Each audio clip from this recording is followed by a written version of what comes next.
안녕하십니까? 굿TV 기독교 복음방송 시청자 여러분, 저는 새소망교회를 섬기고 있는 육근성 목사입니다.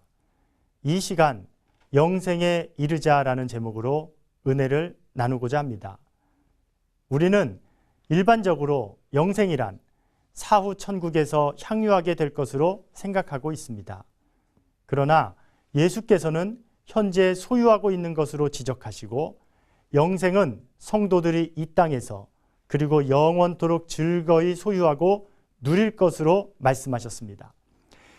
요한복음 17장 3절에 영생은 곧 유일하신 참 하나님과 그가 보내신 자 예수 그리스도를 아는 것이니라 말씀은 영생의 본질을 정의한다 하겠습니다. 즉, 예수께서는 영생을 자신의 권능에 속한 것으로 정의하셨습니다. 영생을 성부 하나님과 성자 그리스도를 아는 지식과 동등한 것으로 말씀하시며, 우리의 영적 생활과 지식이 그리스도를 중보자로 삼으신 하나님에 대해서 온전히 이해하고 친밀할 때 가능하다고 규정하십니다. 영생에 이르려면 첫째, 하나님을 온전히 아는 지식에 이르러야 합니다. 구약의 호세아는 우리가 여호와를 알자, 힘써 여호와를 알자라고 했으며, 예레미야는 자랑하는 자는 이것으로 자랑할지니 곧 명철하여 아는 것과 인애와 공평과 정직을 땅에 행하는 자인 줄 깨닫는 것이니라고 했습니다.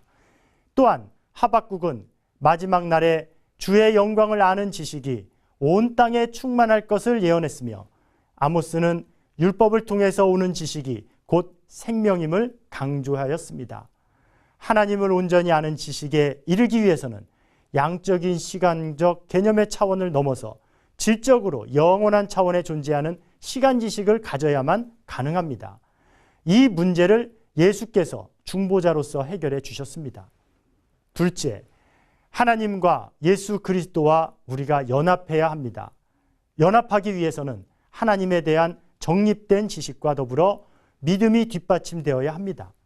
지식과 믿음을 서로 연관된 것으로 인식하고 말씀을 바라보면 요한복음 11장 25절 26절에 예수께서 이르시되 나는 부활이요 생명이니 나를 믿는 자는 죽어도 살겠고 무릇 살아서 나를 믿는 자는 영원히 죽지 아니하리니 이것을 내가 믿느냐고 물으시는 말씀이 생각납니다. 즉, 우리가 예수를 그리스도라고 인정하는 믿음을 통해서 예수께서는 성육신하신 하나님의 아들로서 하나님 나라와 영생을 우리들에게 가장 쉽고 충분하게 계시해 주시며 우리가 하나님과 연합할 수 있게 하셨습니다. 예수님의 사명은 사람들에게 영생을 주시는 것입니다. 즉, 아들은 그의 백성들에게 영생을 주심으로 아버지를 영화롭게 하고 그로써 아버지의 일을 하는 것입니다. 그러므로 우리는 그리스도 자신이 생명의 주인으로서 영생의 주체가 되시고 하신 말씀을 기억하고 믿어야 합니다. 우리가 믿음으로 하나님의 계획을 깨닫게 되고 행복과 영생에 도달하게 되는 것입니다. 굿TV 시청자 여러분, 주님 안에 생명이 있습니다. 말씀 속에 생명 샘물이 있습니다. 눈을 들어 영생의 그리스도를 바라봅시다.